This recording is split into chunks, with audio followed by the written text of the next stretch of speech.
afternoon, everyone. It's a beautiful Monday outside, and the campus is blooming with spring, and we've got all sorts of athletic activities. We've got energetic coaches, as you can tell. All right, the next few moments, we're going to have Coach Greg Gary talk about men's basketball. Believe it or not, this is the last week of the regular season. The tournament is next week in Asheville. Coach Gardner will then come up, tell us about her win over Sanford and Birmingham and getting ready for the last two regular season games. Coach Sam Eustace had a huge win on Saturday at Virginia Tech, which we're all very proud of. And then we'll finish with Coach Hayes. And he's got a lot of things to talk about, including, I understand, a surprise announcement for us. So we'll start with Coach Greg Gary.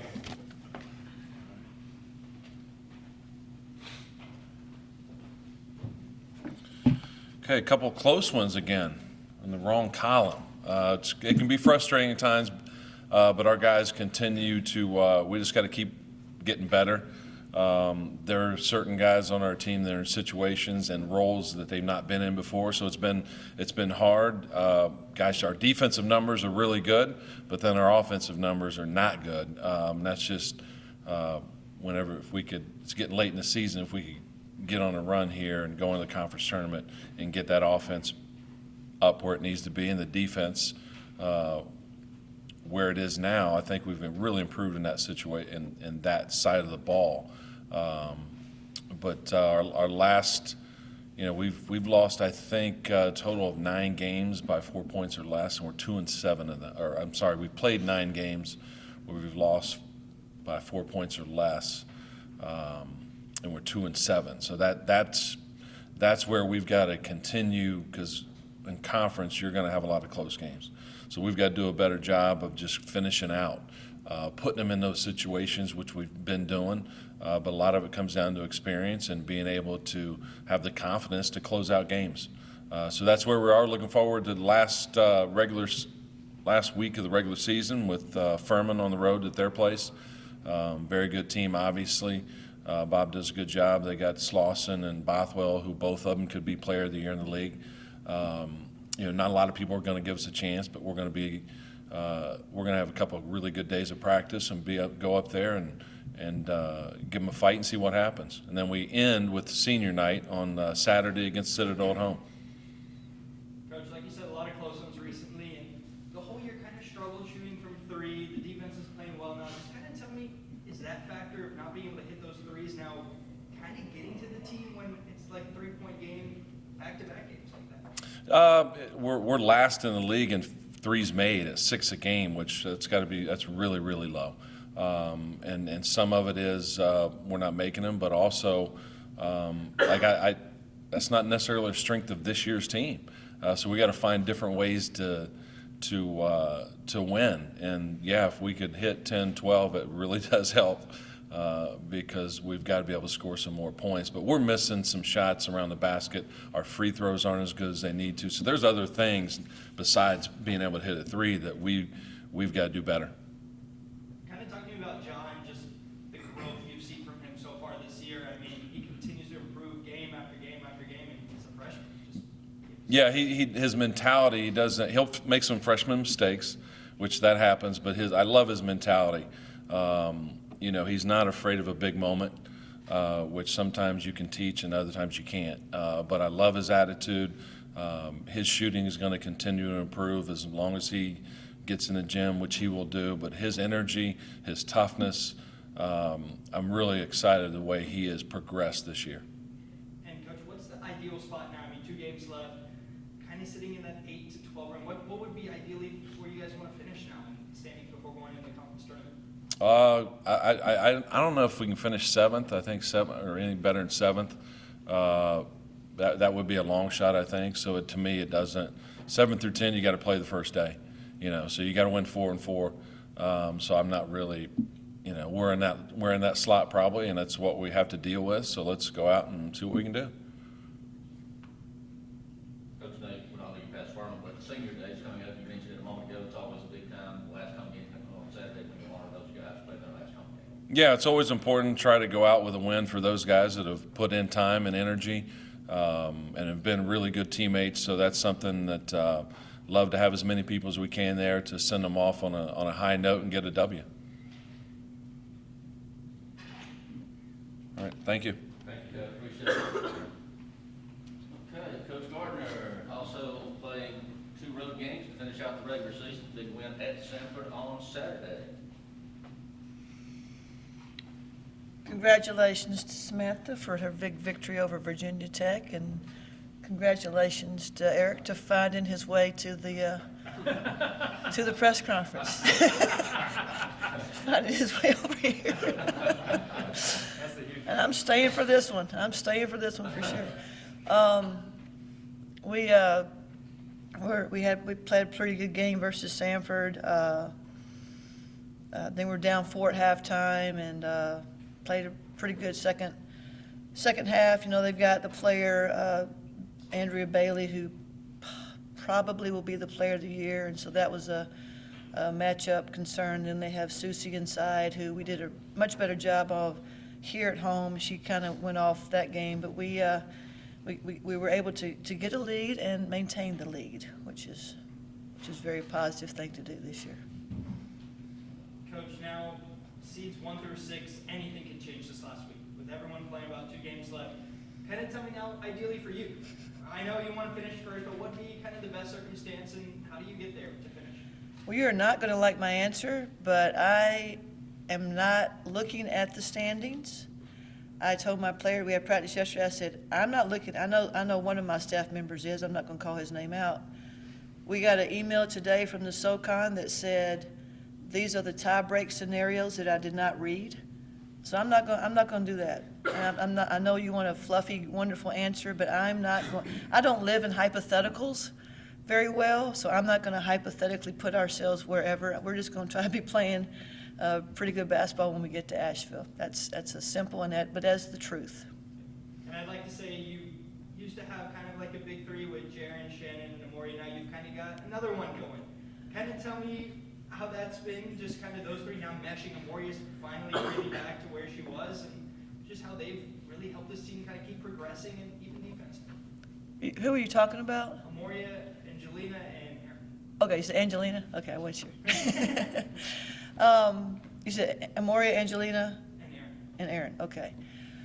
Well, you know, I think Jaren is still the player that she's been for the last 4 years. She has been first team all conference, second team all conference. You know, she shot today with Coach Kez, and I actually went and watched her, and I was the disc jockey. I played different songs for her to try to keep her mind off the task. I think sometimes you have to do weird things like that just to keep them from overthinking. But you know, Jaren has had great games this year. You know, she had 30-something versus Florida Gulf Coast. So, you know, it's been an interesting year. Hout was the unknown freshman last year, and now everyone knows who she is, and they're guarding her a certain way. Everyone's known who Amoria has been for the last 4 years. You know, and then she had her injury, and then Angelina, when that injury happened, has come on very, very strongly. Her defense is picking up. She actually had 15 tips in the last game, which we chart tips, and so I made sure that she was aware of that defensive statistic. You know, and I feel like, you know, Summa has been our best defensive player, and then of course our 2 low posts. So we have all the pieces. For whatever reason this year, the pieces haven't shown up at the same day, but you know, hopefully that we have our moments of looking pretty good, and you know, we need Jaren to give us, you know, maybe, you know, 14 and 6 or something like that. But you know, we'll find a way, hopefully. From last year, you said you were kind of similar mindset, where there was a game that you thought everything clicked and the team kind of progressed from that. Do you think the team's kind of had that click right now, or is it still something they've got to keep getting to until they get to the tournament? You know, I don't live in hypotheticals, but I do live in a world of hope. And I think maybe, did we win 3 games in a row at one point? At that point, I thought maybe we had, quote unquote, arrived again, and then we lost 2 back-to-back. So I'm not, you know, really, honestly, it's just, right now, this year has been so uniquely different than any other year I've coached since I've been here, is that we're just trying to hey, let's have a great practice. I know it sounds like a pathetic answer, but that's truly where this team is. Let's just have a great practice and just control what we can control and take it from there. So. Coach, you got 2 road wins to finish up, and then it's on to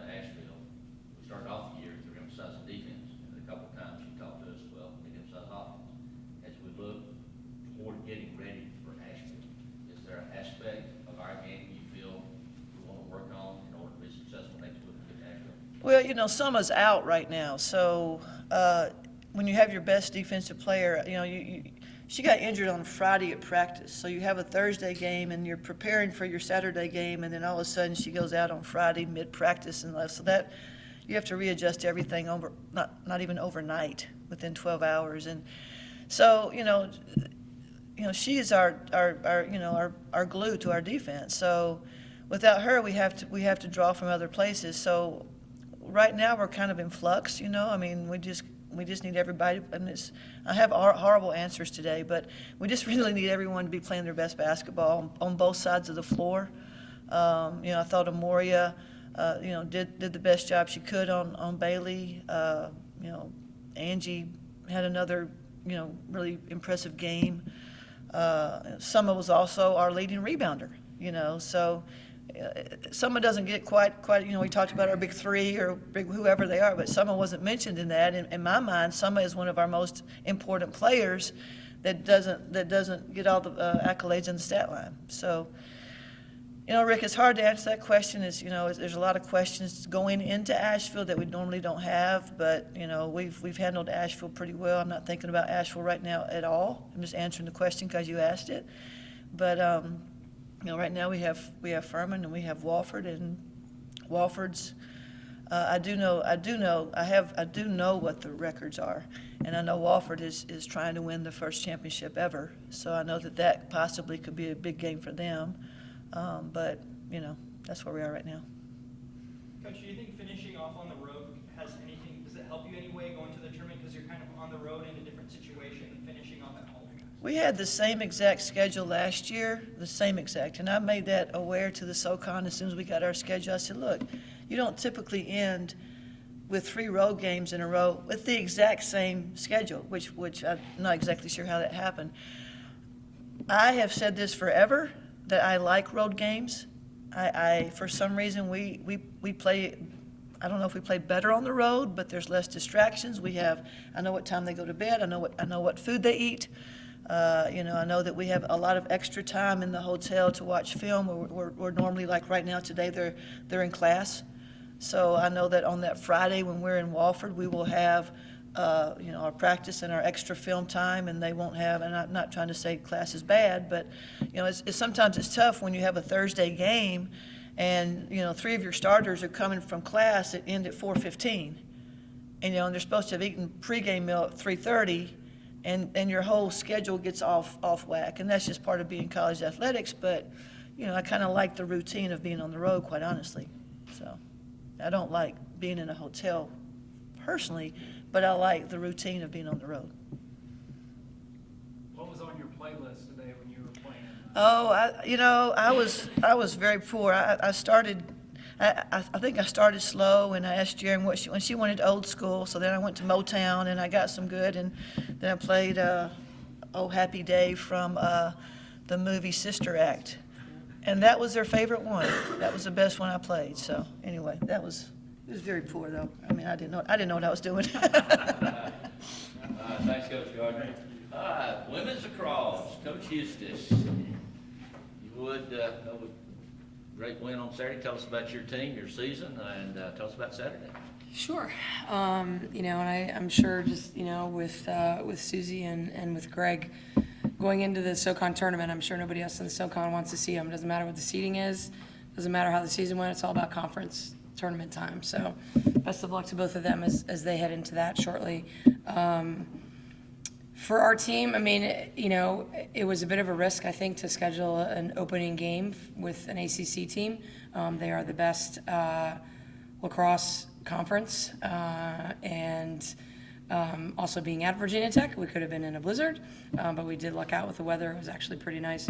Most of our players haven't played in anything colder than about 30 degrees, so it was nice to be able to have that. But we have a pretty veteran team this year, so just in the past, it's taken us a little while to get comfortable and kind of start off great. We opened last year with a win over Oregon, and then lost a close one to USC. So it was nice for us to honestly finally stop playing ourselves and play somebody different. So being able to go out there, and also frankly for our team, we went down, I think it was 4-1 at one point, for us to then be able to answer and not fold and come back and, withstand a little bit of that comeback from Virginia Tech in the fourth quarter specifically. So we had a brand new goalie in the cage. I had a 5-year starting goalie before Kate. So Kate, as a senior, finally got her first start. She played a great game. And I think a lot of people, with the graduation of Haley Radigan, who was a big scorer for us for the past 4 years, who's at Northwestern this year. She hopefully will be back she'll be able to play Thursday. So I'm excited. Our team's excited to get to watch her play. But, I think we're a pretty balanced team. I think that's what's, nice about our team, from our defense, including our goalies, to the draw with our middies and with the offense. I think that's not, we're defensive heavy, we're offensive heavy. We do really have a nice balance on our team. So it was a great win. It was a big win. I mean, Virginia Tech only lost to JMU by 2, and JMU's 10th in the country. And we beat Virginia Tech by 3. So that was pretty, and they got 2 not great goals at the end, but I'll take the win. So I'm excited. We have our home opener this Sunday against Davidson. So excited to take that energy and turn the page and get ready to work towards Davidson. Coach, coming off of a great season, and you said you have a lot of veterans returning, older team, and you come out winning against Virginia Tech right off the bat. What's that kind of tell you about this group? And you have these tough schedules to start, I feel like, every year. So what's this kind of tell you about this group right off the jump? So I think, and we talked about it on the bus, I'm not sure many people outside the people on the bus thought we could win the game. And I've been telling the kids all week, we can take Virginia Tech. I watched, you watch a lot of film, and like, we can beat them. If our team shows up to play, we can beat Virginia Tech. And, our goal, we've won 4 conference championships, first time in the Big South last year. So that was great to upset High Point. In that one, we're looking to get that first NCAA win. That's kind of our goal, and with this, experience on this team, that's something. We're not looking ahead to that. We got to build it from the beginning. But being able to start at a higher point should mean that we finish at a higher point, theoretically.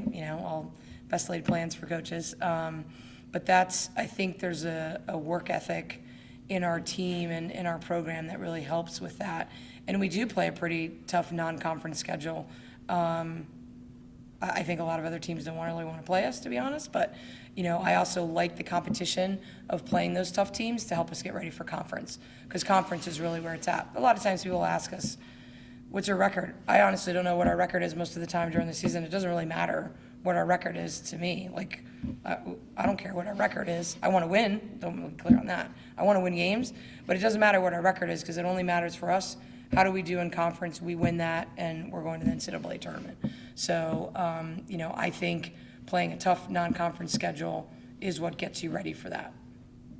And two positions I was kind of warning about is goalie, which you already kind of talked about, the shift there, and then losing Haley Rig, offensively, one of the best players in the conference, I'd say.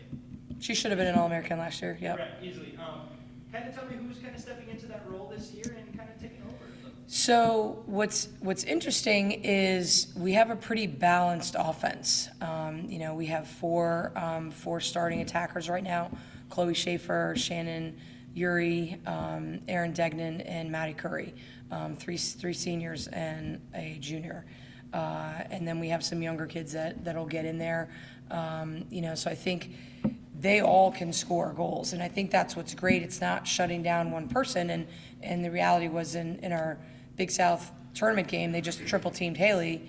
Haley just passed the ball to Lindsay Lewis, who's a senior starting midi for us, and she scored the goals. So, Lindsay Lewis and Kylie Casey and Hannah Lind, who are starting 3 middies right now, they can score. So I think what's going to be hard for teams is when you watch our game and you watch our film and you're like, okay, we'll just try to shut Chloe down. Well, the other 6 are going to score. Oh, we'll get Chloe and Shannon. Okay, well, that's fine. Everyone else's can still go to goal. So I think that's what's going to be fun, is for us to be able to be creative with our offense this year, to be able to make sure that we can make all of those components of our offense shine. Anything else, Coach? Thanks very much, Coach. Appreciate it. All right, well, Coach Eric Hayes, our tennis coach, is next, and just know, when all bets are off, the next few moments he's on his own. So, no, seriously, Eric, glad to have you with Thanks, us. Rick. And share with us your information, please. I gotta, oh Lord. I gotta be careful with this open mic. Very careful. Sam, great win, good start. Susie, finished strong like you always do. One thing, I coach the men and women's tennis team here, but we try to do a lot of community events. Like in the fall, we do the Mercer Tennis Classic, which is a nice high-level tennis tournament, but more importantly, we do a lot of stuff with children and get the community involved. So last November, I'm walking around campus and I get a 2-word text from Jim Cole saying, "You around?" And I'm like, oh God, when do you get that text? Your butt has to go over to his office, sit there, talk to him. Anyway, so part of what we're trying to do, Jim came up with, and it has to do with pickleball. Pickleball, everyone knows what pickleball is. Today I've got Paul Midkiff with me, who's the head of the Macon Ball Pickleball Association, Bobby Walker, who is Bibb County Parks and Rec. He oversees the tennis and the pickleball facilities here. And what we are going to do, April is pickleball month, and we are going to have a joint Mercer Tennis Macon Pickleball Clinic Day where it's going to be about 4 hours. We've got a guy named Anderson Scarpa pickleball has a professional tour. I mean, this guy's making $250,000. He's been ranked as high as number 13 in the world, but most importantly, he played tennis here at Mercer. He's actually the only player when I took the job that I didn't kick off the team. He ended up getting through, had a great career for us, picked up pickleball 3 years ago, and has literally played all over the world. He's done great. And what we're trying to do is we're going to attract and I'm going to have Paul come up and talk briefly. We want to attract a couple hundred people. Tatnall Park has turned into a pickleball haven over there. So I'm sitting there talking to Jim, and Jim's like, hey man, do something different. You're always doing the pro-ams at Idle Hour, this. And he brought up pickleball. So that day I'm driving home, and it's packed over there. Y'all got that place packed. The next day I'm driving in, a Saturday morning, it's packed. And I'm thinking, wow, this is something. Then I called Bobby. I said, hey, I want to do this. So our goal is to get a couple hundred people, come out, do a clinic, have Anderson come with another pro player, and get really involved. And there's 3 entities we want to help. We want to raise some money, heck, for my tennis program, I'm not going to lie. B, we want to raise money for the Pickleball Association. And C, most importantly, we want to raise money to buy equipment for the schools, the public schools, and get kids playing. I'll be the first to tell you, 99% of the tennis people want nothing to do with pickleball. They're scared of it, that it's going to take over. I'm on that damn train. I'm going with them north. I'm on that pickleball train because everyone's playing it. Everyone's playing it, and it'll be in college athletics before you know it. I'm telling you. I have no doubt in my mind. Paul, you know a lot more about this sport than I do. I'd like you to touch on the Macon Mall thing too. I know that's classified information, but we're just in this room together. Come on up, Paul. Paul Midkiff. Eric and Bobby, I just appreciate the opportunity to join forces with Mercer. We're over just across the street playing pickleball all the time, and as we're playing, we look at the spires of the administration building, overseeing the courts there. So it's just, Mercer is a beautiful backdrop for the Tatnall Pickleball Center, which is one of the premier pickleball complexes in the Southeast. I mean, there is no other publicly run pickleball facility in Georgia, I know. And I've been to a lot of other states as well, and unless you go to Florida, there's nothing else around in the surrounding states that rivals what Macon Bibb has put right across from Mercer's campus. And one of the things we're noticing more and more is there are more and more Mercer students coming over and playing pickleball. I mean, it's great because everybody thinks pickleball is an old people sport. And 20 years ago, if you talking about pickleball, the average age was in the 70s probably, and that is now not the case. The average age has dropped to in the 30s. So pickleball is there is a huge tidal wave of pickleball coming. We're just and Macon Bibb is on the front end of it. And I'm glad that Mercer's jumping on that train and wants to be a part of it. But yeah, so Eric and Bobby are putting together a nice package on April 2nd to get Anderson back in town to have kind of like a pro expo. We're pulling up a pro named Alec Fox from Savannah. He and Anderson are going to team up against Mercer's, a couple of Mercer players. My guys are talking a lot of trash. Yeah. So, and that's just it. A lot of tennis players think, oh yeah, that's easy. That's nothing, you know. And we'll see. Okay, they've got until April 2nd to get ready. But we're going to have a round robin because right now, just across the street, Macon Bibb is resurfacing some tennis courts over there. So that facility, by the time we have April 2nd rolls around, we'll have 26 dedicated courts over there. And so we're going to fill those courts with a round robin with community players. And then we'll have our pro exhibition. We'll have a little cookout going on, so it'll be a lot of fun. And so we just want people to come out and watch some really good pickleball and participate in that pickleball. But the other thing, Macon has an opportunity to be really special. I think they have gotten on the front end of this wave. The city leaders have seen that what pickleball can do for a community, and Parks and Rec is on board with that too. And it's just a great way to get your population out and be active, and it's a great way to bring people into our community. And you know, he mentioned that there's the Macon Mall deal.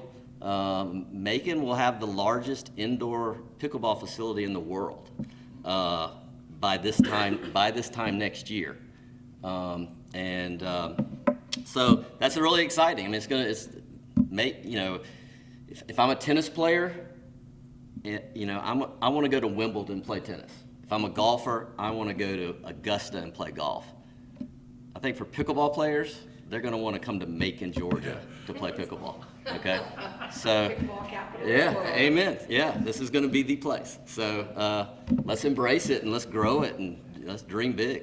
Yeah. All right, Paul, thanks. Okay. And again, Susie got a question. Why is it called pickleball? Great question. The nice answer people want to believe is that the people that created this was created back in 1965, some family on vacation trying to entertain their kids, you know, and so the legend is that their dog was named Pickles. Unfortunately, that's not true.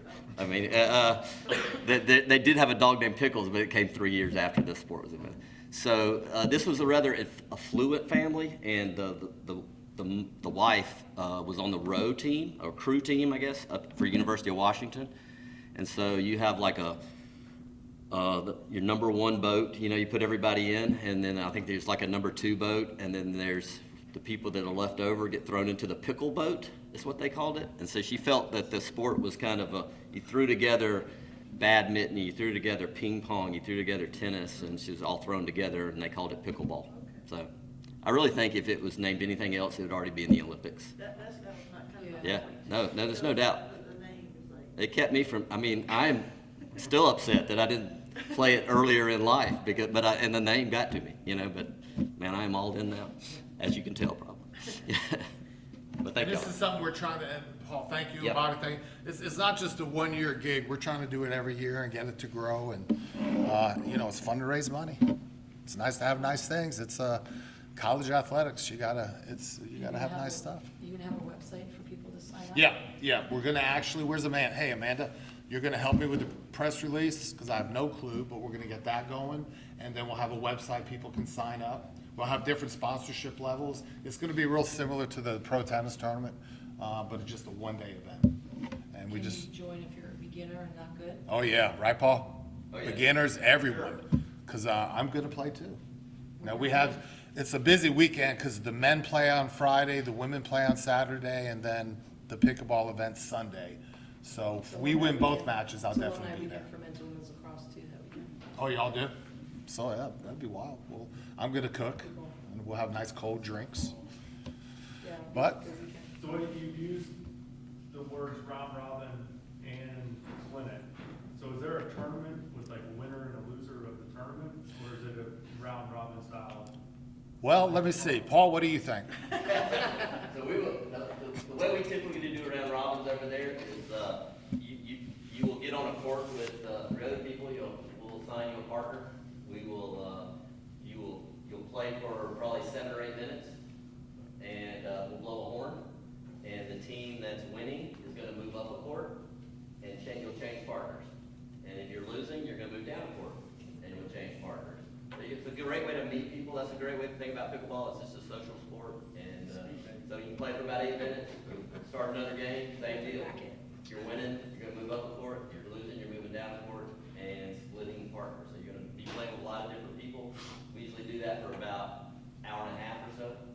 You can probably get in 9 or 10 games. So it's a lot of fun. And I'm going to have Anderson put away in a corner on one court. You can throw a little cash at him, and he'll play with you. But he's going to pocket the money. But let's set that up too. 15 minutes. Yeah. It's not a pickleball salary, dude. No, he likes the money. But again, hope y'all can come out. If you know anyone, beginners, advanced, it'll be fun. I think it'll be a fun time. And we're going to do it every year, which is in April, pickleball month. Thank you, Rick. Before we let you go, real quick, you gonna plug for your tennis teams? Yeah, well, we just, what did you say, a plug? Your tennis team? Oh, yeah. No, we lost the Florida Gulf Coast yesterday, 4-3.